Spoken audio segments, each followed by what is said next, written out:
에가서를 지금 묵상하고 있습니다. 예레미야 에가서 지난 한 주 묵상했고요. 다음 주도 아마 가득 묵상할 것 같습니다.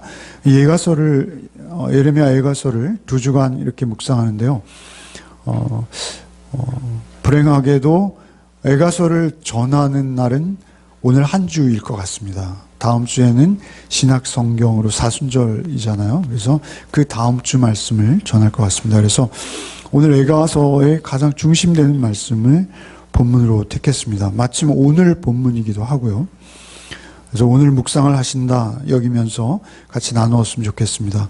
에가서 우리가 잘 알고 있듯이 5장으로 되어 있습니다. 그 5장이 다 22개 절로 이루어져 있습니다. 그래서 1장 22절, 2장 22절, 그리고 4장 22절, 5장 22절. 그런데 오늘 우리가 함께 나누는 3장만 66절로 되어 있습니다. 22절로 되어 있는 것은 히브리 말 자음이 영어의 알파벳처럼 히브리 말 자음이 22개로 되어 있기 때문에 그렇습니다. 그래서 그 자음의 첫음을 따서 1절부터 22절 마지막 자음까지로 이렇게 시를 써내려간 것이죠.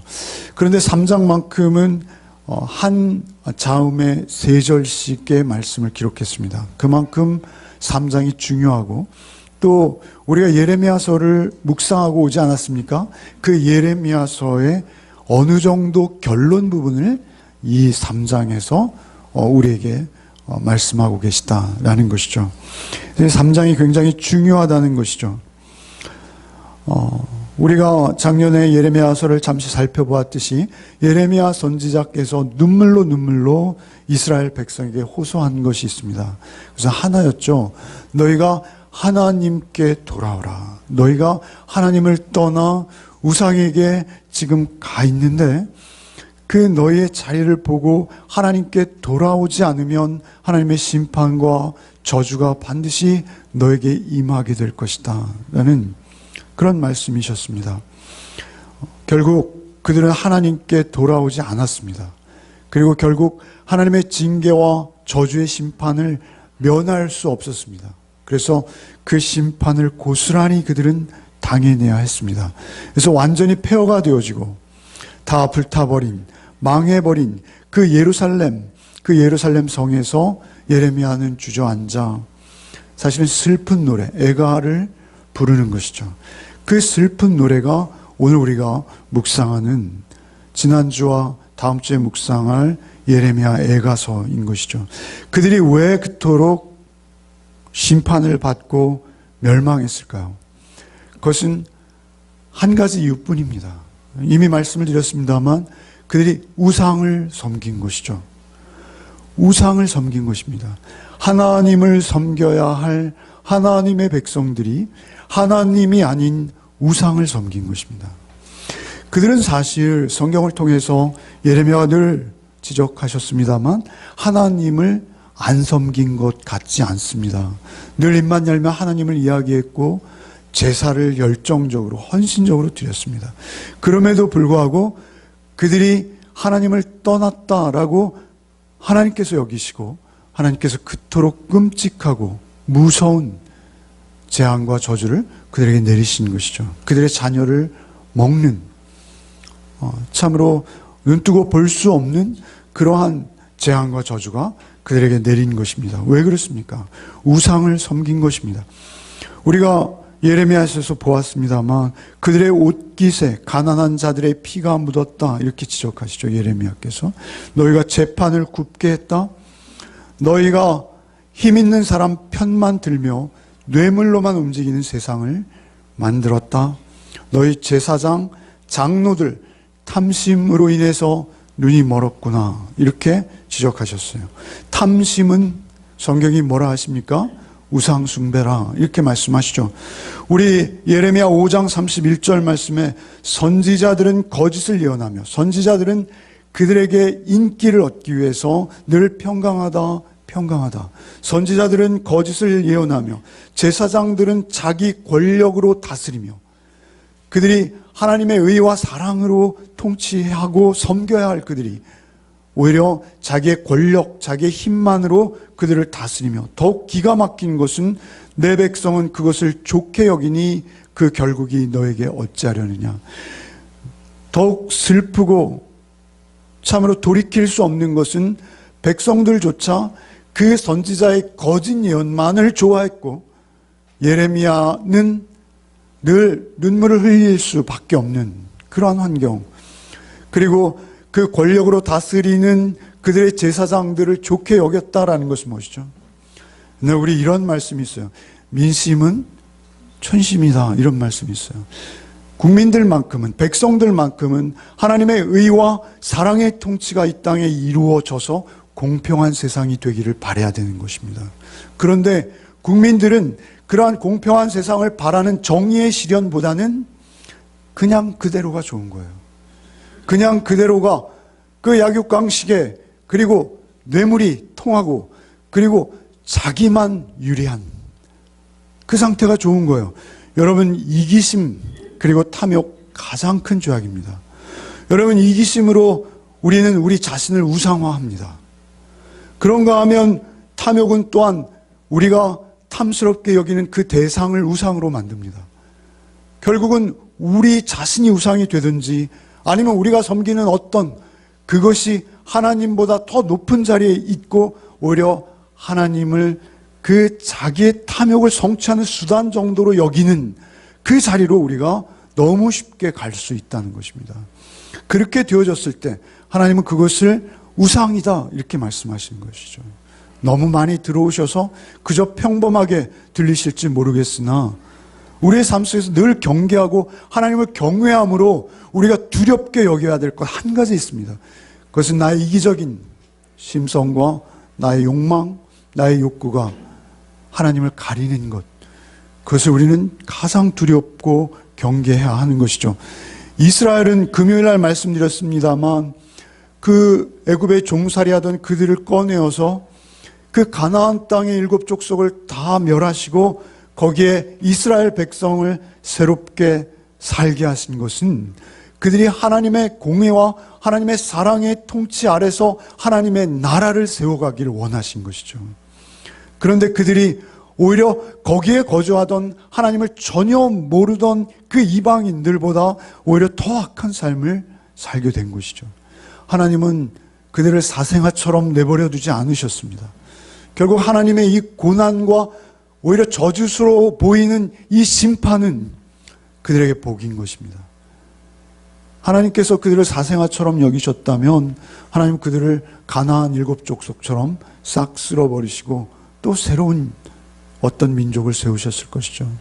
그러나 하나님은 인자와 긍휼로 그들을 진멸하지 않으시고 그들에게 심판을 행하신 것입니다.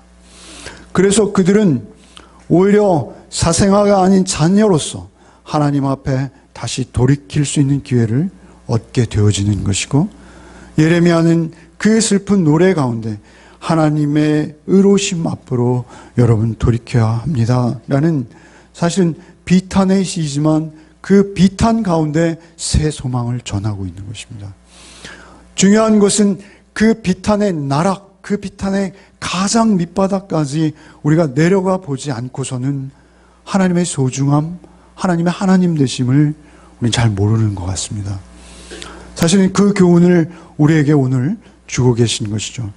오늘 우리가 19절부터 읽었습니다만 1절부터 18절까지의 말씀이 참 중요합니다. 1절 말씀 함께 한번 읽어보겠습니다. 1절 말씀 읽겠습니다. 여호와의 분노에 매로 말미암아 고난당하는 자는 나로다. 여호와의 분노에 매로 말미암아 고난당하는 자 누구라고 하십니까? 나다 이렇게 말씀하세요. 여기서 나는 누구죠? 예레미야 자신입니다. 예레미야 자신인데요, 사실은 예레미야가 여호와의 분노의 매를 맞고 있다라고 말하고 있습니다만 정말 그 매를 심하게 맞은 자들은 누구입니까? 이스라엘 백성입니다. 예레미야는 이스라엘 백성들을 자기와 동질화시키고 있는 것입니다. 이스라엘 백성들이 당한 고난, 그 저주, 그 매맞음, 그것을 자기의 아픔으로 여기고 있는 것이죠.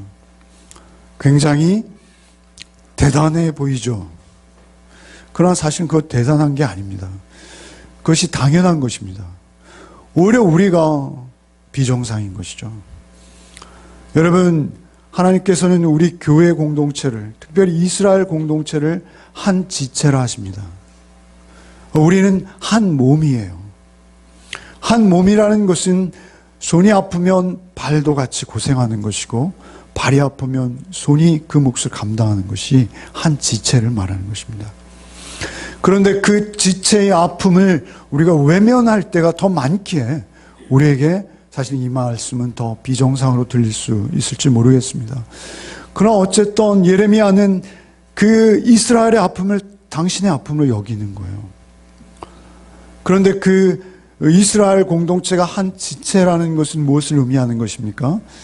사실은 그 몸을 이룬 이스라엘 공동체, 고린도전서 12장 26절에 만일 한 지체가 고통을 받으면 모든 지체도 함께 고통을 받고 한 지체가 영광을 얻으면 모든 지체도 함께 즐거워하느니라. 우리 잘 아는 말씀이죠.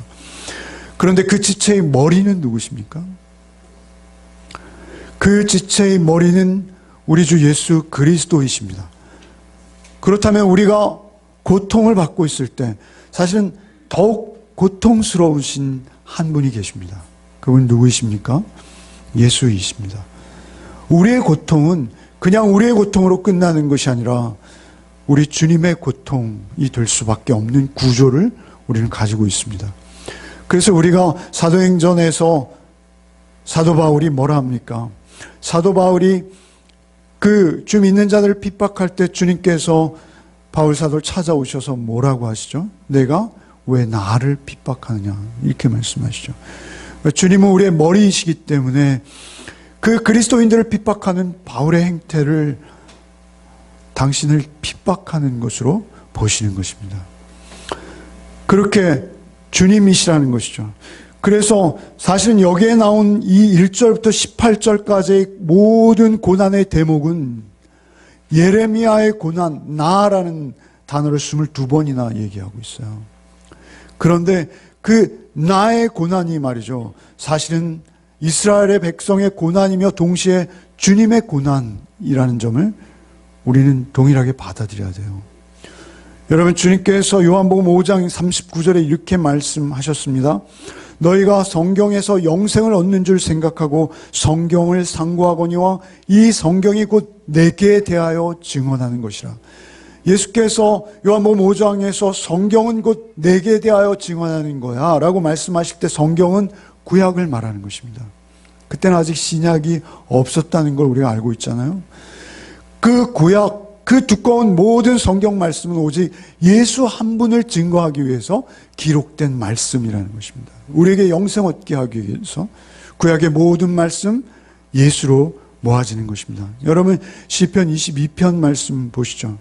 거기에 보시면 다윗이 등장해요. 그런데 시편 22편을 메시아 예언시라고 하거든요. 다윗이 당하는 고난, 그 고난은 예수께서 당하실 고난으로 대치되는 것입니다.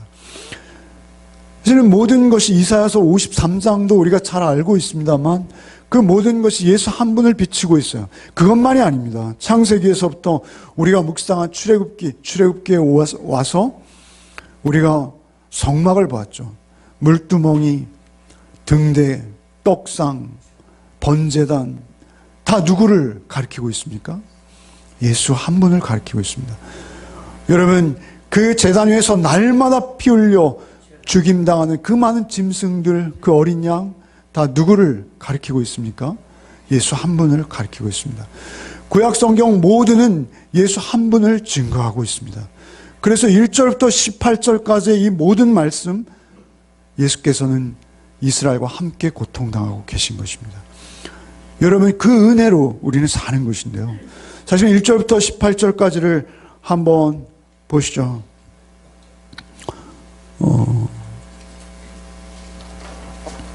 1절에 분노의 매로 말미암아 고난당한 자, 이것은 고난당하신 예수이십니다. 8절에 내가 부르짖어 도움을 구하나 내 기도를 물리치시며, 하나님께서는 우리의 기도를 기뻐 받으세요. 그런데 하나님께서 예레미야의 기도를 물리치셨대요. 하나님께서 때로 기도를 물리치신 적이 있으세요, 성경에? 언제 있습니까? 예수께서 십자가 위에서 엘리 엘리 라마 사막다니, 나의 하나님 나의 하나님 어찌하여 나를 버리십니까? 예수께서 버림받았을 때 많은 사람들이 구원 얻습니다. 어찌되었던 그렇게 내가 부르짖는 그 기도를 주님 물리치셨다. 8절에 그렇게 말하고 11절에 나의 길들로 치우치게 하시며 내 몸을 찢으시며 나를 적막하게 하셨도다. 예레미야의 몸이 찢긴 적은 없죠. 그 몸이 찢겼다는 건 무엇입니까? 예수께서 당하신 고난을 그대로 보여주시는 것입니다.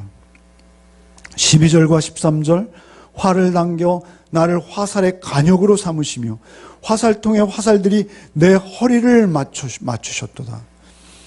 예레미야가 화살에 자신의 허리를 맞은 적이 없어요. 허리라는 단어는 금요일도 말씀드렸습니다만 신장, 콩팥을 얘기하는 것입니다. 피를 걸르는. 그런데 그 콩팥에 화살이 깊이 박혔다는 것은 죽음을 이야기하는 것이죠. 예수께서 물과 피를 흘리셨어요. 그 허리에 창에 찔리신 예수. 14절에 나는 내 모든 백성에게 조롱거리 곧 종일토록 그들의 놀잇거리가 되었도다. 그들의 조롱거리가 되신 분, 그 이스라엘을 구원하시기 위해서 기꺼이 이스라엘의 조롱을 감당하셨던 분, 예수 한 분이시죠. 물론 예레미야도 많은 조롱을 당했습니다만 예수님은 벌거벗기시고 그 십자가 앞에 조롱을 다 감당하신 것이죠. 15절 나를 쓴 것으로 배불리시고 쑥으로 취하게 하셨으며 쓸개 탄 포도주를 드셨던 주님. 6절에 나를 어둠 속에 살게 하시기를 죽은 지 오랜 자 같이 하셨다. 주님이 장사 되셨습니다. 7절에 나를 둘러싸서 나가지 못하게 하시고 내 사슬을 무겁게 하시며 역시 장사 되셔서 주님께서는 그 무덤이 임봉되신 적이 있으시죠. 18절에 스스로 이르기를 나의 힘과 여호와께 대한 내 소망이 끊어졌다. 이 고백은 무엇이죠? 그 십자가의 주님을 배웠고 그 제자들이 흩어져가는 모습이 우리에게 상상되어지죠. 이 모든 말씀들은 사실은 이스라엘이 고스란히 당할 그 우상 숭배로 인한 그 죄의 대가를 예레미야 자신이 아파서 눈물로 애가를 불렀을 뿐만 아니라 사실 그 대가를 고스란히 치르신 분은 예수이시라는 것입니다. 사실 우리가 받아야, 영적 이스라엘인 우리가 받아야 될 그 고난, 그 수치, 그 아픔, 그 심판, 그것을 대신 감당하신 예수, 그분을 우리에게 보여주시고자 하시는 것입니다. 비참하고 그 참혹한 죄가 우리를 어디까지 우리를 낮추실 수 있는지, 우리가 어디까지 그것을 감당해야 하는지를 우리에게 보여주시는 것이며, 또한 그 보여주심이 예수로 인해서 모두 치루어졌다라는 것을 우리에게 다시 한번 예고하시는 것이죠. 우리는 이 교훈을 받을 때요, 이스라엘은 죄를 범했어. 그래서 우리는 죄를 범하면 안 돼. 이렇게 받아서는 안 됩니다. 그러니까 예루살렘의 멸망, 그리고 예레미야의 모든 그 눈물의 예언, 그리고 그 모든 것들을 통해서 우리가 교훈받을 것은 사실은 그것이, 그 교훈 자체가 지적하고 있는 바를 보는 것입니다. 그래서 무엇입니까? 우리가 율법으로 구원받을 수 없다는 것을 우리에게 역시 말씀하시는 거예요. 내가 이 율법을 잘 지켜내서, 이스라엘은 그거 어겨서 저렇게 저지경이 되었지만 나는 잘 지켜낼 거야. 이것이 복음이 될 수는 없습니다. 그러니까 우리에게 복음은 무엇입니까? 그 아픔과 우리가 율법을 지켜낼 수 없는 자로서 당해야 될 모든 저주와 수치와 그 징벌을 대신 감당하신 예수 그리스도를 오직 비춰 주려고 하시는 것이에요.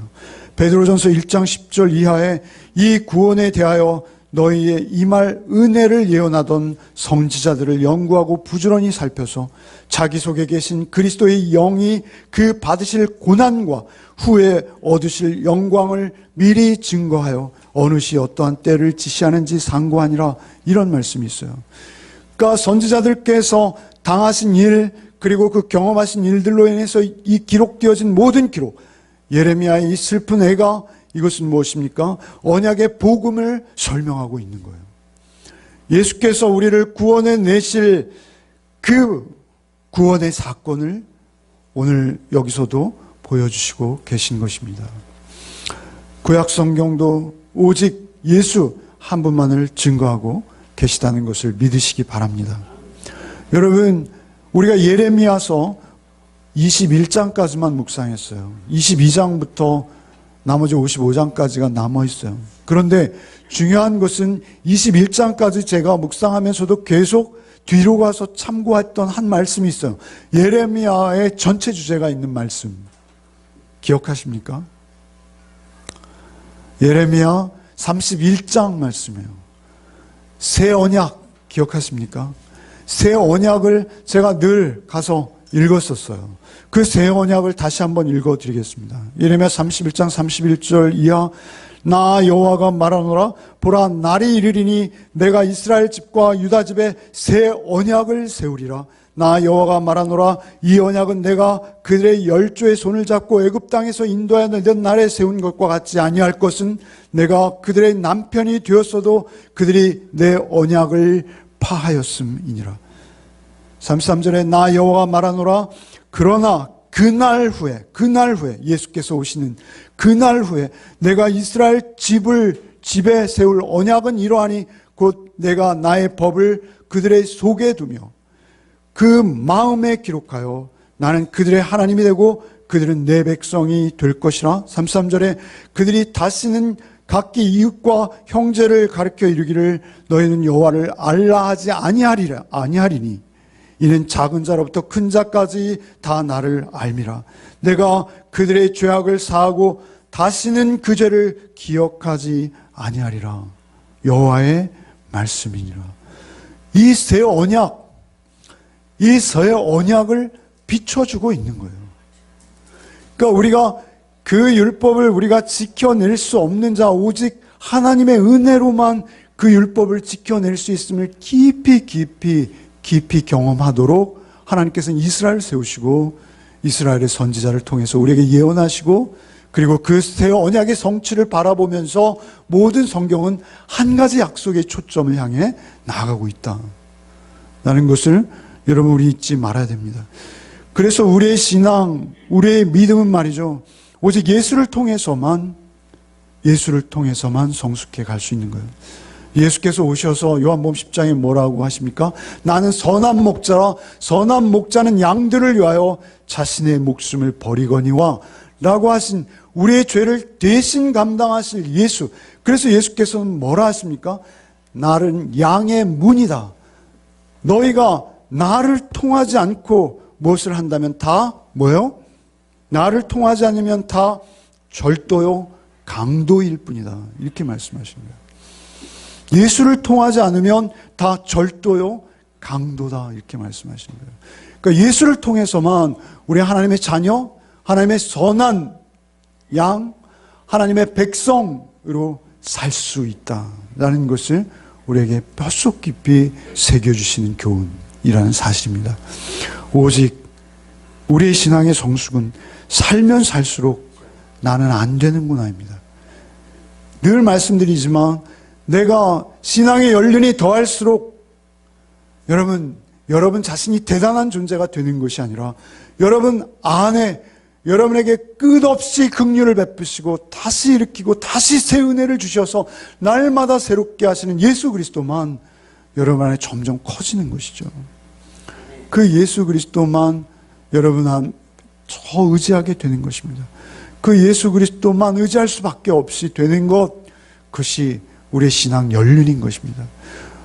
우리 연로하신 우리 권사님들, 집사님들 많이 계십니다만 우리의 겉사람은 후패하나 우리의 속사람은 날로 새롭다는 것은 그 새 언약의 성취가 이루어져서 내 안에 내가 의지하는 예수, 내가 따를 예수, 그 예수의 은혜만 여러분 안에 가득해지기는 그 복이 있으시길 바랍니다.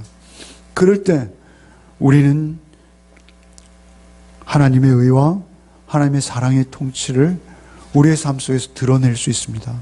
그때 우리의 삶을 보고 하나님 예수 그리스도는 이런 분이시구나 여러분을 통해서 알게 되는 그 복음을 살아내는 복이 저와 여러분에게 있을 줄 믿습니다. 여러분 19절로 21절 말씀 함께 읽겠습니다. 오늘의 본문을 같이 묵상하시겠습니다. 19절로 21절 한번 읽겠습니다.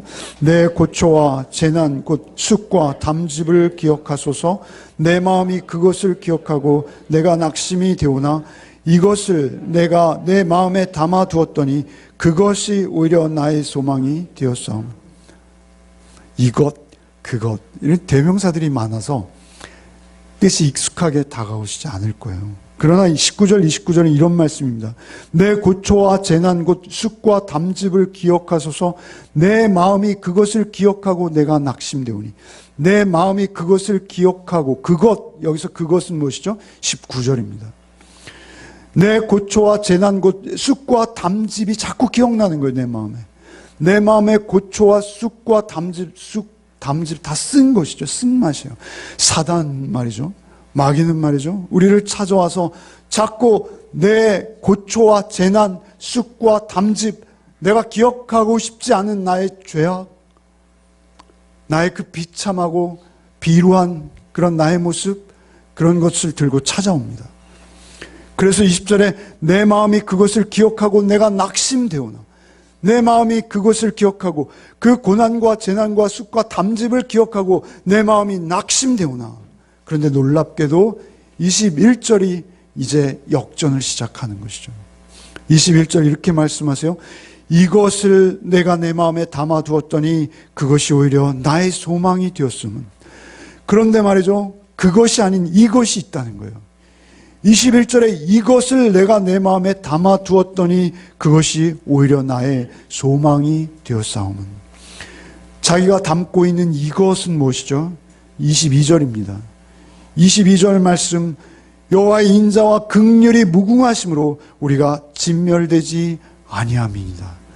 그가 기억한 것은 무엇이냐면, 내 마음에 깊이 담아두고 있었던 것은 무엇이냐면 여호와의 인자와 긍휼이 무궁하심으로 우리가 진멸되지 아니함이니이다.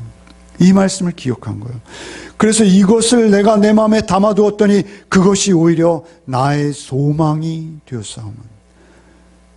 그 하나님의 언약의 말씀, 하나님은 인자와 긍휼이 무한하시다, 무궁하시다 라는 그 언약의 말씀을 그 마음에 담고 있었어요. 그것은 무엇이냐면요, 이스라엘은 다 기억하는 말씀이에요. 이스라엘이 애굽에서요 탈출했을 때요, 그들이 광야에 나오니까요, 그들이 모세가 하나님의 계명 말씀을 받으러 간 사이에 뭐 했습니까? 금송아지를 만들었습니다. 그리고 그 금송아지를 향해서 뭐라 합니까? 이 금송아지는 우리를 애굽에서 인도해낸 하나님이다. 그 안에서 먹고 마시며 뛰놀고 춤추고 있었습니다. 그때 모세가 내려와서, 모세 역시 예수를 대표하는 것입니다.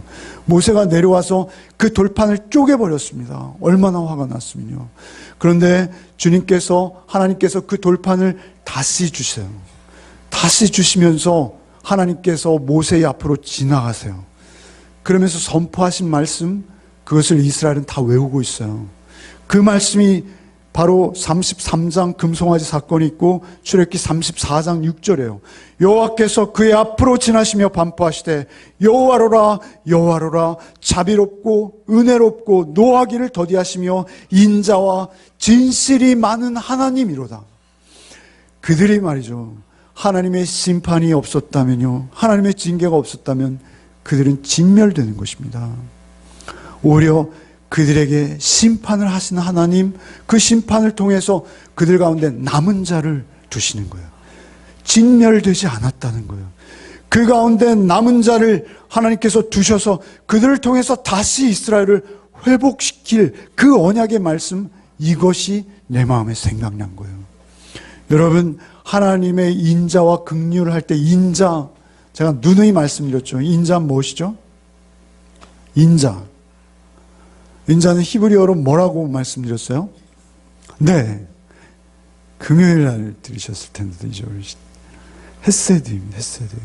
헤세드는 신약에 오면 뭐라 그랬어요?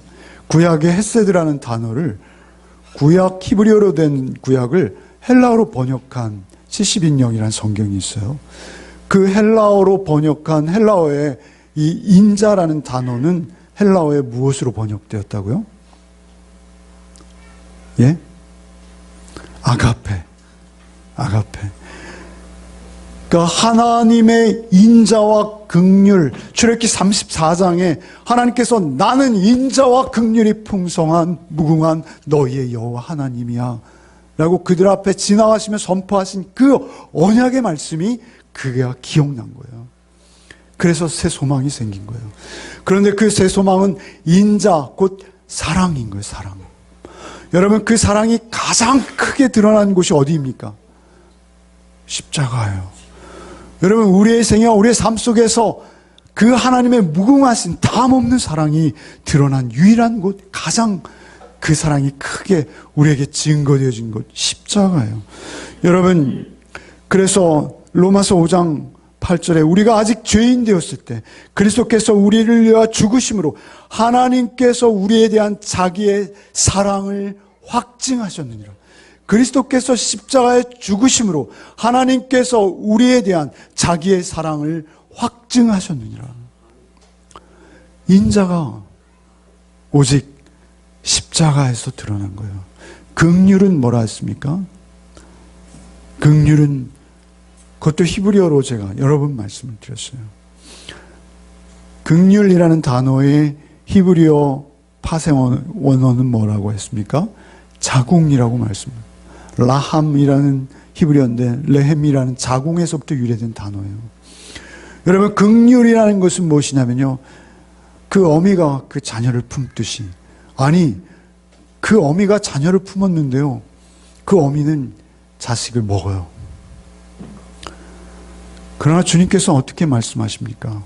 우리가 알아들을 수 있는 언어로 설명하셨을 뿐 주님께서 이렇게 말씀하세요. 너희를 낳은 너희 부모도 너희를 잊을 수 있으나 나는 너희를 잊지 않겠다. 너희의 이름을 내 손바닥에 새기었노라. 이 말씀 무슨 말씀을 들리세요? 이사야 말씀입니다만 너희를 내 손바닥에 새겼다는 것은 예수 십자가의 손바닥 아니겠습니까? 우리를 그렇게 사랑하셔서 우리를 인자와 긍휼로 대하시는 하나님, 그 하나님의 헤세드 그리고 그 긍휼, 그것이 그를 새롭게 하는 거예요. 그 가운데서 소망을 찾는 거예요. 그 다음 절 한번 같이 읽어보실까요? 23절. 이것들이 아침마다 새로우니 주의 성실하심이 크도소이다. 그것들이 아침마다 새롭다, 이렇게 말씀하시죠. 여러분, 유대인에게 아침은 말이죠, 우리처럼 아침 9시가 아니라 새벽이에요. 새벽 6시 정도 되는 것이죠. 그 아침마다 그 인자와 긍휼이 새롭다, 이렇게 고백하세요. 그 아침은요, 유대인들에게는 하루에 3번 기도하는 시간이기도 하고요. 여러분에게는 그 시간이 무엇이죠? 아침에 큐티방에 들어온 큐티 말씀을 듣는 시간. 인 분도 계시고 아닌 분도 계실 줄 압니다. 그러나 어쨌든 그 말씀을 들을 때 아침마다 새로워지는 거예요. 하나님의 인자와 긍휼로만 우리가 새로워질 수 있어요. 아침마다 새롭지 않으면 우리 살아갈 수 없어요. 여러분은 어떠신지 모르겠습니다만 저는 저녁에 잠들 때요, 형 목사인데도요, 괴로울 때가 많습니다. 주로 괴로운 이유는 주일날 저녁에도 괴로워요. 왜 그랬습니까? 그렇게밖에 하나님 말씀을 증거를 못해? 괴롭습니다. 그런가 하면 또 괴로운 것은 심지어 누구를 미워하기도 해요. 그리고 제 마음속에서 일어나는 많은 죄악들은 여러분 앞에 밝힐 수 없는 죄악들이에요. 저녁에는 정말 아침이 안 왔으면, 그러나 여러분, 어김없이 아침은 오죠. 그런데 그 아침, 우리가 하나님의 인자와 긍휼을 붙드는 것이죠. 그러면 아침마다 우리를 새롭게 하시는 것이죠. 여러분 그런 경험하신 적 없으신지요? 여러분 그래서 아침에 우리가 말씀 붙들고 주님 앞에 나가면요, 정말 죽이고 싶도록 미워 보이던 그가 천사처럼 보일 때도 있습니다. 그건 설명이 안 돼요. 주님의 사랑이 우리에게 임하고 부어질 때만 설명이 돼요. 주님의 사랑으로 그 전날은 내가 너무나 환멸스럽고 내가 너무나 낯 부끄러워서 정말 낯을 들고 사람들을 대할 수 없을 것 같아서 몸부림하던 그 저녁이었음에도 불구하고 그 다음날 아침 또한 우리를 새롭게 하시는 주님, 그것이 미움이 되었던, 그것이 죄가 되었던 아침마다 우리를 새롭게 하시는 주님, 그 주님이 여러분의 마음과 영혼의 중심에 계시기 바랍니다.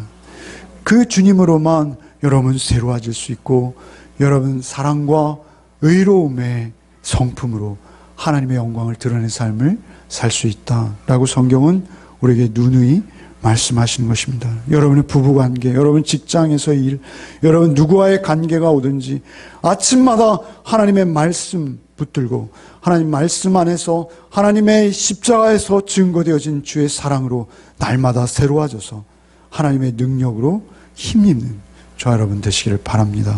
그런데 여기서 뭐라 하십니까? 주의 성실이 아침마다 뭐라 하세요? 23절에 이것들이 아침마다 새로우니 주의 성실하심이 크시도소이다 이렇게 말씀하시죠.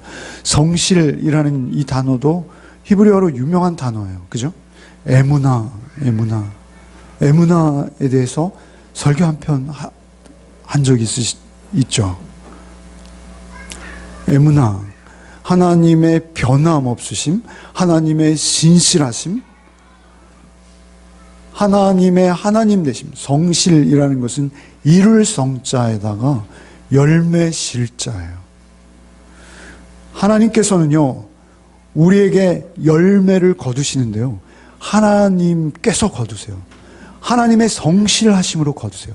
하나님의 신실하심, 하나님의 변함없으심, 하나님 포도나무 되신 우리 주님께 우리가 붙어 있기만 하면 하나님께서는 우리를 통해서 주의 사랑을 흘려보내시고 주님만 거두실 수 있는 그 열매를 우리를 통해서 수확하시는 분이시죠. 변함없으세요. 하나님의 성실하심, 그 성실하심이 여러분 우리에게 날마다 고백되어야 될 줄 믿습니다. 24절 25절 한번 읽어보시겠습니다. 내 심령에 이르기를 여호와는 나의 기업이 있으니 그러므로 내가 그를 바라리라 하도다. 기다리는 자들에게나 구하는 영혼에게 여호와는 선하시도다. 여호와는 나의 기업이 있으니 이 말씀 무엇이죠? 여호와만 가장 큰 자신의 재산이라는 거예요. 가장 은혜로운 그 하나님의 구원을 경험한 자만 할 수 있는 고백이에요. 하나님만 나의 전부이십니다. 기업은 뭐죠? 기업이 뭐예요? 금요일 날 말씀드렸죠. 예? 여호와. 그런데 우리의 기업은 뭐가 되기 쉽다고 그랬죠? 예? 우리의 기업은 뭐가 되기 쉬워요? 예. 어느 기업에 누가 될까봐 이야기를 할 수는 없습니다. 금요일 날은 우리가 꺼리낌 없이 얘기를 했습니다만. 예. 우리의 기업은요, 세상 것이 우리의 기업이 될 수 있어요. 그런데 여기서 지금 예레미야가 고백하는 기업은 무엇이죠? 그런 게 내 기업이 아니다. 그런 게 내 기업이 아니고 여호와 자신이 내 기업이다. 이렇게 고백하시는 거예요. 여호와 자신이 내 기업이라는 것은 세상 사람들이 최고로 여기는 그 어떤 것이 아니라 나는 여호와 자신 그분만을 내 안에 모시고 세상의 무엇과도 바꾸지 않겠다. 이런 고백인 것이죠. 기업이라는 것이 목, 상속되어진 유산 이런 의미라고 말씀드렸죠. 그러니까 하나님께서 우리에게 몫으로 주시는 상속되어진 유산은 무엇이냐면 하나님께서 우리 안에 찾아오셔서 하나님의 통치와 다스림을 이루어 주시겠다라는 약속의 말씀인 거예요. 그 말씀이 여러분 안에 있으면 이 세상 어떤 것과도 비교할 수 없습니다, 여러분. 여러분 그걸 믿으셔야 돼요. 여러분 세상에서 여러분 성취한 것이 여러분 작든지 크든지 말이죠. 여러분이 그저 세상에서 성취한 것이 아파트 한 채이든지요, 아니면 아파트 10채이든지요. 아파트로 비교하면 피부에 와닿나요? 그거보다 더 피부에 와닿는 게 뭐가 없을까요? 그것이 여러분의 일은 전부가 아니라는 거예요. 그것이 여러분의 위로가 될 수 없다는 거예요. 그것이 여러분의 영혼을 보장해 주지 않는다는 거예요. 그것은 작을 수도 있고 클 수도 있어요. 그러나 그것이 여러분의 인생의 성공과 실패를 좌우하지 않는다는 거예요. 여러분이 무엇이 되는 것이 여러분의 성공이 아닙니다. 그리고 여러분이 무엇이 되어서 그것으로 인해서 내가 성공했다, 내가 큰 기업을 창업해서 내 자녀에게 물려줬다, 그것이 성공이 아니라는 것입니다. 성공은 무엇입니까? 여호와를 물려주는 거예요. 여러분의 자녀에게도. 그리고 여러분도 그 여호와만 여러분 마음과 영혼의 중심의 주인이 되셔야 돼요. 그래서 여호와 한 분만으로 충분합니다. 이 고백이 여러분의 고백이 돼야 됩니다. 그게 여호와는 나의 기업이라고 말하는 그 말씀의 진정한 의미라는 것이죠. 여러분, 여호와는 나의 기업입니다. 여호와만 바랍니다. 여호와에게만 내 희망을 겁니다. 주님만 기다립니다. 그런데 뭐라 하시죠? 그 앞에 내 심령에 이르기를 여호와는 나의 기업이시니 라고 말씀하실 때 그것은 내 심령에서 우러나는 거예요. 내가 십자가 대속의 은혜 안에 온전히 거할 때 내 심령에서 우러나는 거예요. 우러나는 거예요. 우러나는 것은 여호와 한 분이면 저는 충분합니다. 이 말씀이 여러분 안에 우러나야 될 줄 믿습니다. 나의 심령, my soul이라고 영어 성경은 번역했는데요. 원어는 나푸시라는 단어인데 원형은 네페시입니다. 네페시는 무엇이죠? 영혼이라는 단어예요. 그러니까 나의 심령에, 나의 영혼에 여호와만 나의 기업이십니다. 여호와만 바라겠습니다. 이 고백이 여러분의 고백이 되셔야 합니다. 정말 하나님 한 분만으로 나를 모든 죄와 사망, 죽음으로부터 구원하신 주님 한 분만으로 나는 내 기업이요, 나는 충분합니다. 이 고백이 우리의 고백이 되는 것이죠. 26절, 28절 말씀도 읽겠습니다. 사람이 여호와의 구원을 바라고 잠잠히 기다림이 좋도다. 사람이 젊었을 때 멍에를 매는 것이 좋으니 혼자 앉아서 잠잠할 것은 주께서 그것을 그에게 메우셨습니다. 젊었을 때 멍에를 매는 것이 좋으니 라는 것은 여러분이 꼭 젊다, 나이 들었다 이런 말씀이 아니라요. 그 멍에를 맬 수 있을 때 매는 것이 좋다는 것입니다.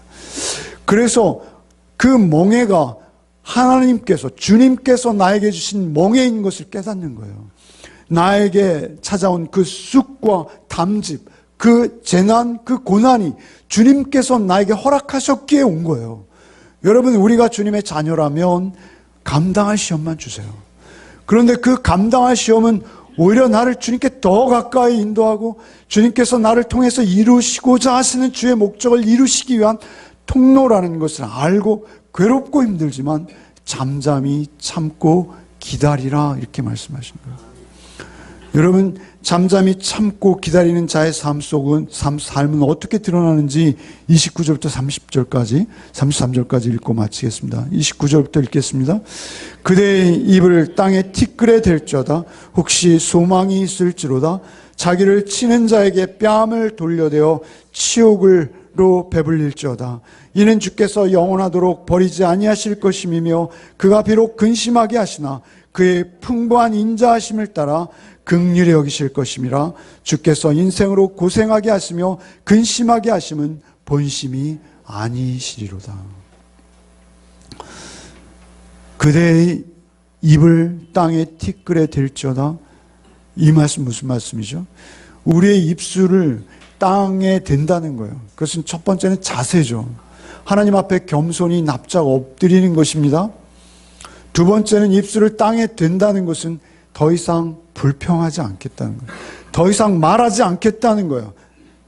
티끌에 댄다는 건 무엇이죠? 우리가 티끌입니다. 우리가 다 흙이에요. 여기 티끌이라는 말씀은 흙으로도 번역되는 단어예요. 우리는 다 티끌에서부터 나왔어요. 나는 티끌일 뿐이오니 내가 내 입술을 티끌에 대고 하나님 앞에서 엎드립니다. 이것이 여러분의 삶의 태도가 되셔야 된다는 것입니다. 당연한 태도예요. 여러분, 그게 복인 줄 아십니까? 여러분, 입을 땅에 티끌에 댈지어다 혹시 소망이 있을지로다. 혹시 이렇게 말해요. 얼마나 겸손합니까? 혹시. 구원 안 하실 수도 있어요. 그건 하나님의 주권이에요.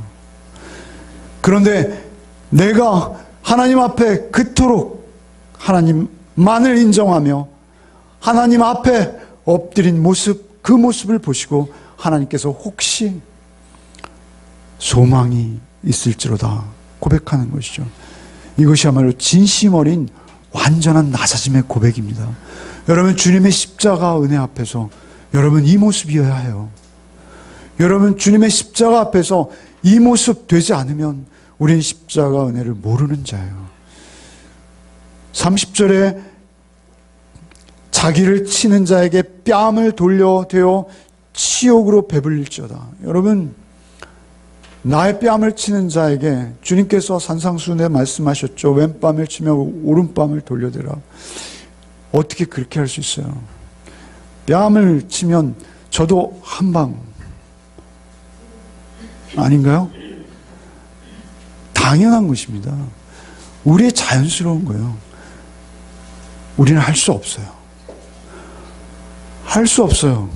그런데 주님께서 은사와 은혜와 긍휼로 그 크신 사랑과 은혜로 우리 안에 계시면 우리 능히 할 수 있다는 거예요.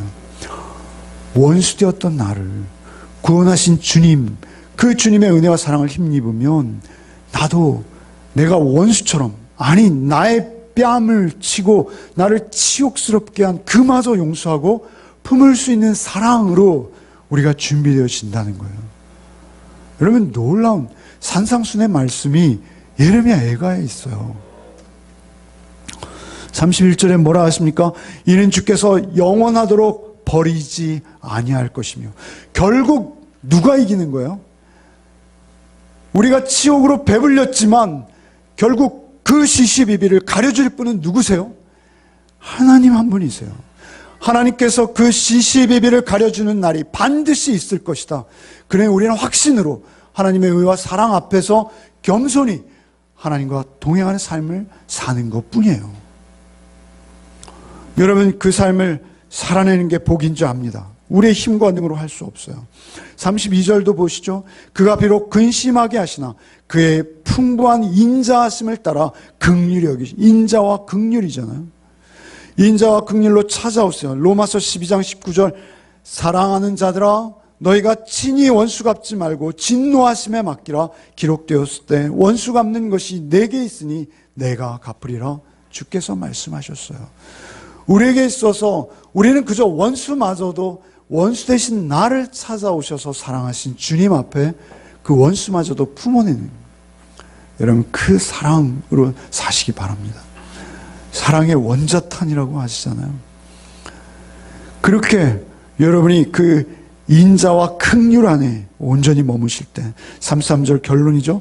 주께서 인생으로 고생하게 하시며 근심하게 하심은 본심이 아니로다. 우리 결국 기쁨으로 주님 앞에 설 수밖에 없어요. 우리의 오늘의 고난, 오늘의 눈물, 오늘의 그 쑥과 담즙이 여러분에게는 기쁨이 될 날이 반드시 있습니다. 여러분이 그 긍휼과 인자함 안에만 있다면, 그리고 여러분의 중심, 여러분의 심령에 하나님이 중심이 되셔서 하나님이 여러분 가운데 늘 좌정하시고 계시다면 여러분의 인생은, 여러분의 삶은 반드시 승리할 수밖에 없습니다. 승리할 수밖에 없어요. 패배할 수가 없습니다. 왜 그렇습니까? 하나님 편이시기 때문에 그렇습니다. 뺨을 얼마든지 내어주십시오. 얼마든지 땅에 엎드리십시오. 그러나 주님, 그 인자와 긍휼로 나를 오늘도 붙들으셔서 날마다 새롭게 하시고 오직 주의 안에 주님만 의지하며 나의 삶을 주께 드리게 하시옵소서. 이것이 저와 여러분의 기도가 되기를 바랍니다. 여러분, 어렵죠. 어렵습니다. 그러나 성령을 의지하시고 성령을 오직 모시면 여러분 충분히 내가 아니라 내 안에 찾아오신 성령께서 가능하게 하실 줄 믿습니다. 그것을 의지하시는 저와 여러분 되시길 바랍니다. 주님, 하나님의 본심은 긍휼과 인자하심임을 오늘 말씀 중에 배웁니다. 하나님께서 기꺼이 우리의 기업이 되어주시기 위해서 십자가에 못 박히심도 오늘 우리 말씀을 통해서 다시 한번 봅니다. 하나님, 우리를 구원하셔서 참으로 이 땅을 살아가는 성숙한 그리스도인으로 세우고 싶으시지만 우리 늘 그 십자가를 잊고 나의 힘과 나의 능으로 무언가를 해보려다 실패하는 적이 얼마나 많은지요. 하나님, 우리가 무엇이 되기보다는 어떻게 사는가에 우리가 더욱 정성을 들이게 하여 주시사 오직 주 안에 있는 자, 주의 은혜와 긍휼로 살아가는 자로 이 땅을 살아내는 복이 우리에게 있게 하여 주옵소서. 예수 그리스도의 이름으로 기도하옵나이다. 아멘.